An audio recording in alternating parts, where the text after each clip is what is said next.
Welcome to dial view. Business meet పెడతాం, ఎంఓఈలు చేసుకుంటాం.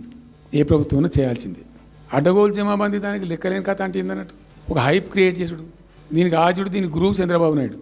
ఇప్పుడు చంద్రబాబు నాయుడు చెప్పిన లెక్కల బిజినెస్ వచ్చేది ఉంటే, ఎంఓఈలు సక్సెస్ అయ్యేది ఉంటే ఆంధ్రప్రదేశ్లో ఈ పాటికి 20 లక్షల కోట్లు వచ్చి ఉండాలి.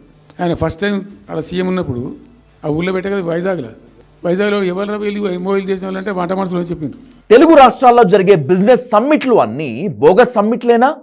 100 కోట్ల రూపాయల ఖర్చు పెట్టి ఎక్కడెక్కడి నుంచో పారిశ్రామికవేత్తలను ఆహ్వానించి భోజనాలు పెట్టి సాంస్కృతిక కార్యక్రమాలు నిర్వహించి లక్షల కోట్ల ఎంఓయూలు చేసే సమ్మిట్లు అన్నీ పక్కా బోగస్ కార్యక్రమాలేనా? ఓ మాజీ ముఖ్యమంత్రి ఈ బిజినెస్ సదస్సులన్నీ ఒట్టి బోగస్ అని వంటవాళ్లను, పిఆర్ఓలను సూట్లేసి తీసుకువచ్చి ఎంఓయూలపై సంతకాలు పెట్టిస్తారని కామెంట్ చేశారంటే తెలుగు రాష్ట్రాల్లో బిజినెస్ సమ్మిట్ల క్రెడిబిలిటీ ఎలా ఉందో అర్థమవుతుంది. ఆ స్టార్ హోటల్లో బయట వంట మనుషులు, వాడు ఎవడ సప్లై చేసేటోళ్ళు, వాడు వచ్చి కూర్చోపోయి సంతకం పెట్టడం పెట్టిండు వాడు పాపం. అవునా అంటే పాపులర్ అయింది అది. ఇప్పుడు మరి ఎక్కడ పెట్టుబడి ఎక్కడ చెప్పండి. ఆఖరికి 10,000 కోట్లు అన్న రావాలి. 15 లక్షల కోట్లు, 6 లక్షల కోట్లు, 8 లక్షల కోట్లు. ముఖ్యమంత్రులు, మంత్రులు దావోస్ టూర్లు ఒరగబెట్టేది ఏమీ లేదని పదే పదే రుజువవుతోంది. కేసీఆర్ కామెంట్ చేశారని కాదు, అసలు తెలుగు రాష్ట్రాల్లో ప్రభుత్వాలు 100 కోట్ల రూపాయల ఖర్చు పెట్టి ప్రతిష్టాత్మకంగా నిర్వహిస్తున్న బిజినెస్ సమ్మిట్స్ వాటి లక్ష్యాల్లో 10% పెట్టుబడులు కూడా సాధించట్లేదనేటువంటిది పచ్చి నిజం. డయల్ న్యూస్ వేదికగా ఓ ఛాలెంజ్ చేస్తున్నాం. ఏపీలో కానీ తెలంగాణలో కానీ గడిచిన 15 ఏళ్లలో జరిగిన బిజినెస్ సమ్మిట్లు, వ్యాపార ఒప్పందాలన్నింటినీ బయట పెట్టండి. ఏ ఎంఓయూ కార్యరూపం దాల్చిందో, ఎన్ని వేల కోట్ల రూపాయల పెట్టుబడులు వచ్చాయో, ఏ కంపెనీల పెట్టుబడులు పెట్టారో వాటి వివరాలన్నీ ఆధారాలతో, డాక్యుమెంట్లతో ఒక శ్వేతపత్రం విడుదల చేయండి.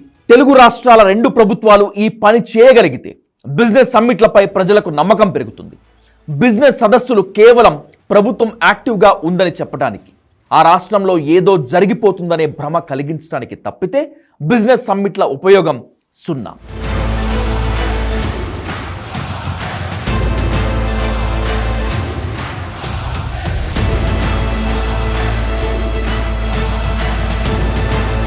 రెండు 2014-19 మధ్య ఏపీలో చంద్రబాబు నాయుడు సర్కార్ ఉన్నప్పుడు విశాఖపట్నంలో ఓ భారీ బిజినెస్ సమ్మిట్ జరిగింది. ఆ బిజినెస్ సమ్మిట్లో లక్షల కోట్ల రూపాయల విలువ చేసేటువంటి బిజినెస్ ఒప్పందాలు జరిగాయి. చిత్రమైన విషయం ఏమిటంటే, ఏపీలో చిన్నా చితకా కంపెనీలు, గట్టిగా 1 కోటి రూపాయల టర్నోవర్ కూడా లేని ప్రైవేట్ కంపెనీల యజమానులు సూట్ వేసుకొని వచ్చి ఎంఓయూ చేసుకొని ముఖ్యమంత్రితో ఫోటో దిగి వెళ్ళిపోయారు. ఇదే సమ్మిట్లో చాలామంది నకిలీ పారిశ్రామికవేత్తలు ముఖ్యమంత్రితో ఫోటోలు దిగటానికి ఎంఓయూ పేరుతో సమ్మిట్కు వచ్చి ఎంఓయూలు చేసుకున్నట్లుగా నటించారు.